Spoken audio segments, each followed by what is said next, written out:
नमस्कार दोस्तों, मैं ऋचा कुमारी आप लोग का स्वागत करती हूँ अपने चैनल सनिष्ठा सीक्रेट में। आज मैं आप लोगों के लिए एक और मुस्कान जैसी घटना लेकर आई हूँ। आप लोग सुनिए और बताइए कि कहानी आपको कैसा लगा। चैनल को subscribe, like, comment, bell icon press कर दीजिए। ये जो ग्राइंडर है ये लकड़ी और लोहा कट करने के काम में आता है, लेकिन इसी ग्राइंडर से एक बेवफा पत्नी ने अपने 2 बॉयफ्रेंड के साथ मिलकर अपने पति के कई टुकड़े कर दिए। इसका चक्कर जो है 2 लड़कों के साथ था। दोनों इसके बॉयफ्रेंड थे और घर पर झूठ बोलती थी कि मेरे भाई हैं, और इसके जो बच्चे थे वो भी इसे मामा कहते थे। लेकिन अब लग रहा था लड़की को कि जो पति है उसे रास्ते से हटाना पड़ेगा, क्योंकि वो दिन पर दिन इस पर शक कर रहा था और इसका पोल ना खुल जाए, इसलिए इसने अपने पति की हत्या करवा दी। हत्या ऐसी नॉर्मल हत्या नहीं, मर्डर करने के बाद उसके कई टुकड़े कर दिए। टुकड़े करके टुकड़ों को अलग अलग जगह फेंक दिया। अब ये मामला जो है वो खुलता भी नहीं और इस मामले में किसी को कुछ पता भी नहीं चलता। हाथ में बने बस एक टैटू ने इस पूरे मामले को खोल दिया और ये मर्डर मिस्ट्री सामने आई।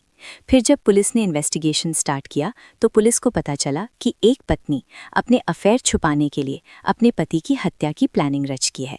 ये मुस्कान, सोनम इन सब से चालाक थी, क्योंकि इसने अपने पति की डेड बॉडी को पहली बार देखा और पुलिस को गुमराह किया कि ये मेरे पति की डेड बॉडी नहीं है। लेकिन पुलिस तेज थी और पुलिस ने जिस तरह से इस केस को इन्वेस्टिगेट किया वो भी काबिले तारीफ है। इस मामले को 25 से ज़्यादा दिन हो गए और ये मामला कल ही पुलिस ने सॉल्व किया है। ये पूरा जो मामला है ये यूपी के संभल का है। पूरी मर्डर मिस्ट्री और कातिल रूबी की कहानी। यूपी का संभल, और संभल में एक जगह है चंदौसी। चंदौसी में राहुल जो है वो जूते का व्यापार करते हैं और जूता होलसेल रेट में बड़े बड़े सप्लायर्स जो हैं उस एरिया के और जिनके शोरूम्स हैं उन्हें देते हैं। तो अच्छा ठीक ठाक बिजनेस है और इनके घर में इनकी एक पत्नी है, इनके 2 बच्चे हैं। पत्नी जो है उनसे इनकी 15 साल पहले शादी हुई थी और उसके बाद इनके 2 बच्चे हुए। एक जो लड़का है उसकी उम्र 12 साल है और जो बेटी है उसकी उम्र 10 साल है। परिवार बहुत अच्छे से हंसता खेलता परिवार बढ़िया से रह रहा था। पैसे भी आ रहे थे ठीक ठाक और लाइफ सब कुछ सेटल चल रही थी। 1 साल पहले इनकी ज़मीन का झगड़ा हुआ था। ज़मीन के झगड़े में जो रूबी है उसने अपने 2 दोस्तों को बुलाया और कहा कि ये सौरभ जो है ये मेरे भाई हैं, और सौरभ और उसके दोस्त को इन्होंने अपने घर बुलाया और लड़ाई में इनका साथ दिया। उसके बाद से सौरभ का इनके घर पर आना जाना लगा रहता था और सौरभ बोलता था कि रूबी मेरी बहन है और मुंह बोली बहन बोलकर दोनों में सब कुछ चलता रहता था। अचानक से नवंबर में 18 नवंबर के आसपास जो है राहुल गायब हो जाते हैं। अब राहुल को ढूंढने की बहुत कोशिश की जाती है, उनके घर वाले ढूंढने की कोशिश करते हैं, उनकी पत्नी ढूंढने की कोशिश करती है रूबी, लेकिन राहुल का कोई अता पता नहीं चलता। अब ऐसे में रूबी को लगता है कि पुलिस में कंप्लेंट करना ठीक होगा और वो 24 नवंबर को यानी 18 नवंबर को राहुल लापता हुआ है और 24 नवंबर को वो पुलिस में एक मिसिंग रिपोर्ट दर्ज कराती है। अब मिसिंग रिपोर्ट दर्ज कराने के बाद पुलिस जो है राहुल को ढूंढना शुरू करती है, लेकिन जब तक आपको पता है मिसिंग रिपोर्ट में अगर आप पुलिस के पास बार बार ना जाओ तो पुलिस खुद से इतना इनिशिएटिव नहीं लेती। उन्हें भी लगता है कि अगर परिवार खुद से ज़्यादा पीछे नहीं पड़ा है, क्योंकि पुलिस के पास ऐसे ही इतने सारे केस हैं, तो ये रूबी वापस से पुलिस के पास कभी गई नहीं और पुलिस के पास पूछने भी नहीं गई कि मेरे पति का कोई आपको अता पता चला, पति के बारे में कोई इन्फॉर्मेशन मिली। तो पुलिस के पास वो गई नहीं, तो पुलिस ने इन दिन ही वो एक मिसिंग रिपोर्ट थी वो फाइलें बाहर रख गई। अब ऐसे में कुछ दिन बाद, और तारीख है दिसंबर की, अब जो 12 से 13 दिसंबर के आसपास पुलिस को एक डेड बॉडी मिलती है, लेकिन टुकड़ों में, और वो नाले में से डेड बॉडी का टुकड़ा मिलता है। जब नाले की सफाई हो रही थी तो वो टुकड़ा मिलता है डेड बॉडी का, जो धड़ से नीचे वाला एरिया।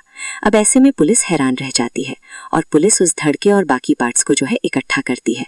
उसमें एक हाथ होता है और एक पैर का टुकड़ा होता है, तो उसको इकट्ठा करती है और उस बॉडी को पोस्टमार्टम के लिए भेज देती है।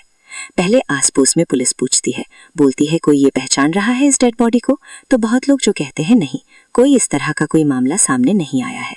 जब पुलिस पोस्टमार्टम के लिए भेजती है डेड बॉडी को, तो उस डेड बॉडी में उसके हाथ पर एक नाम लिखा था, वो था राहुल।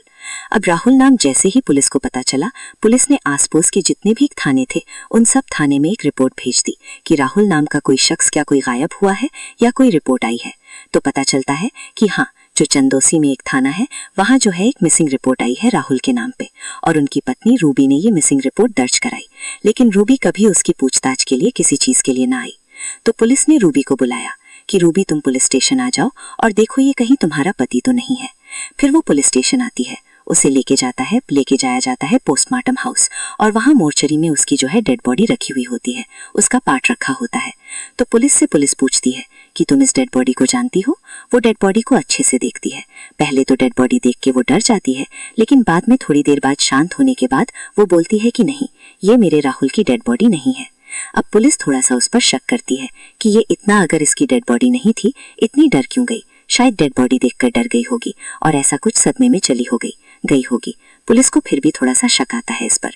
पुलिस बोलती है नहीं, जांच करते हैं, क्योंकि राहुल गायब हुआ और जिस हिसाब का इसने कद काटी वगैरह, जब हम मिसिंग रिपोर्ट में सब कुछ लिखाते हैं ना, कद काटी उसकी क्या थी, हाइट क्या थी, वेट क्या था, तो हर चीजों से वो मैच हो रहा था, बस उसका धड़ नहीं था।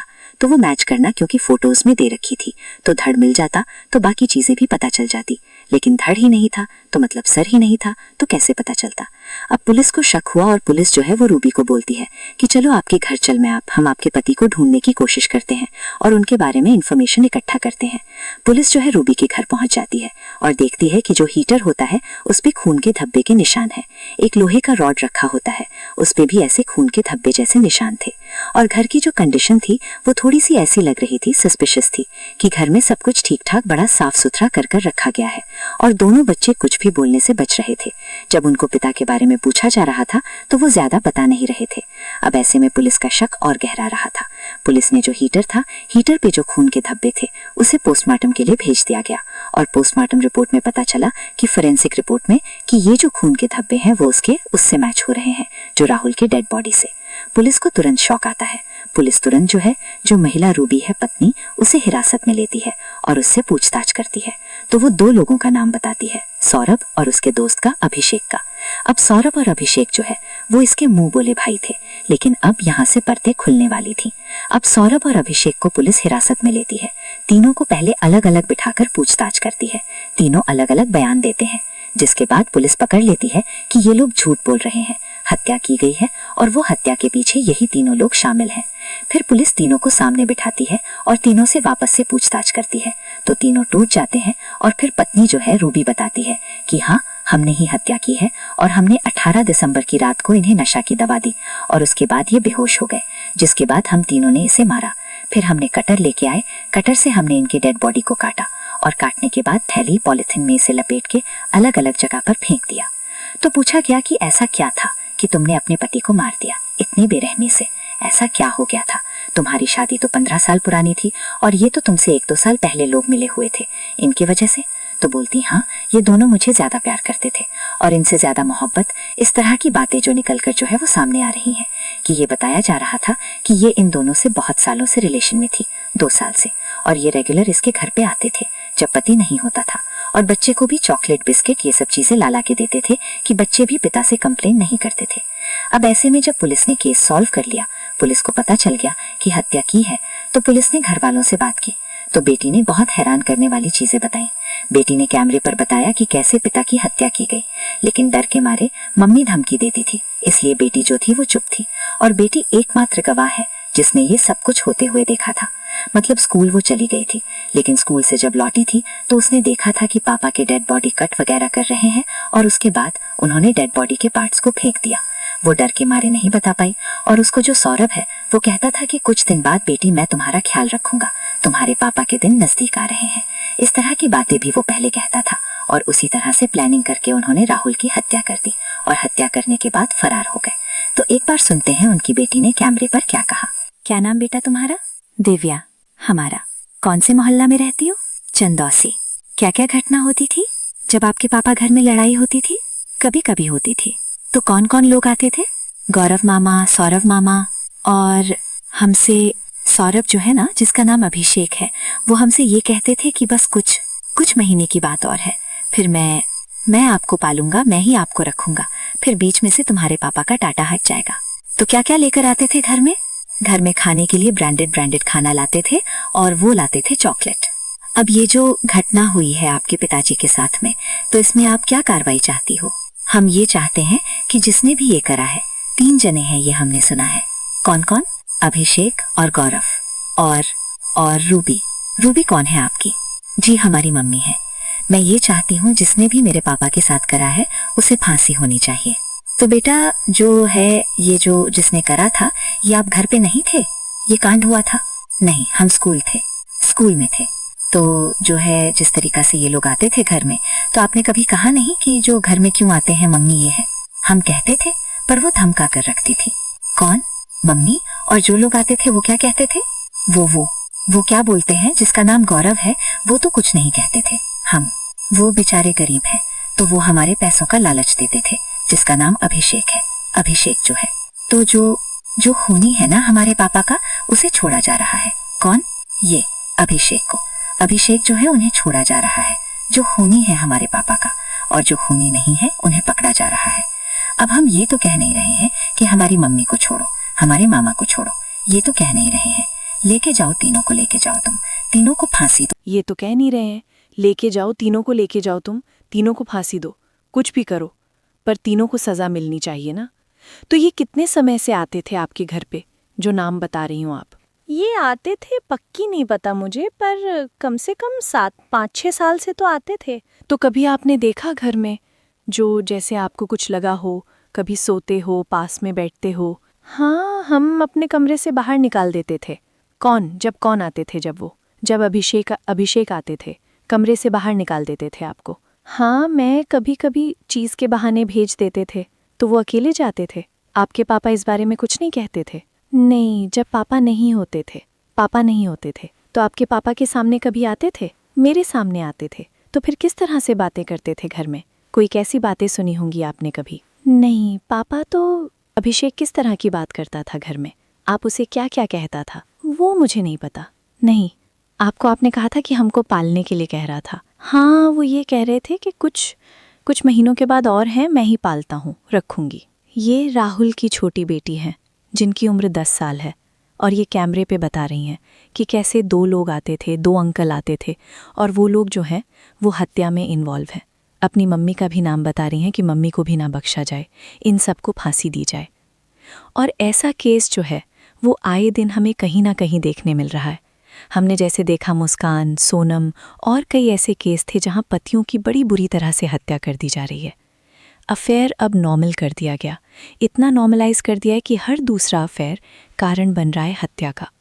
पहले अडल्ट्री जो था वो क्राइम था, उसकी वजह से ऐसे केसेस तो थोड़े कम देखने मिलते थे। लेकिन जब से अडल्ट्री भारतीय कानून के हिसाब से क्राइम नहीं है, तब से हमें ऐसे केसेस और देखने मिल रहे हैं, जिसमें दोनों का कॉन्फिडेंस बढ़ जाता है। जो चीट कर रहा है उसका भी, और जो उसके साथ मिला हुआ है धोखा देने में, उसका भी कॉन्फिडेंस बढ़ जाता है कि कानून में कोई प्रावधान ही नहीं है, कंप्लेंट कुछ हो नहीं सकती। तो इसकी वजह से खुलकर चीट कर रहे हैं। हाँ, एक क्राइटेरिया बन सकता है डिवोर्स लेने के लिए कि चीटिंग कर रहा है पार्टनर, इसलिए मैं डिवोर्स ले रहा हूँ, लेकिन उससे ज़्यादा कुछ नहीं। तो इस वजह से रूबी की कहानी सोसाइटी की एक कहानी, और ये पिक्चर सोसाइटी का एक हार्श रियलिटी है कि किस तरह से आज भी पुरुषों के साथ भी अत्याचार हो रहा है, पुरुषों के साथ भी कहीं ना कहीं बहुत सारे ऐसे केसेस हो रहे हैं। लेकिन वही बात है कि इससे पहले अगर हम जाएं तो बहुत बार हम पुरुषों की बात नहीं करते, और ऐसे केसेस आए दिन आ रहे हैं। तो मुझे लगता है कि ऐसे समय में काउंसलिंग की बहुत ज़्यादा ज़रूरत है। अगर कोई अपने पार्टनर को चीट भी कर रहा है तो आप छोड़ दो।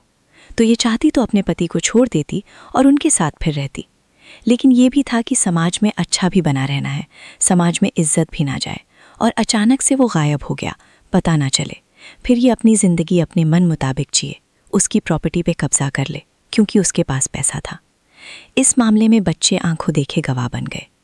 अगर रिश्ता बोझ बन जाए तो उसे छोड़ दीजिए, लेकिन किसी की ज़िंदगी ख़त्म करने का हक किसी को नहीं है।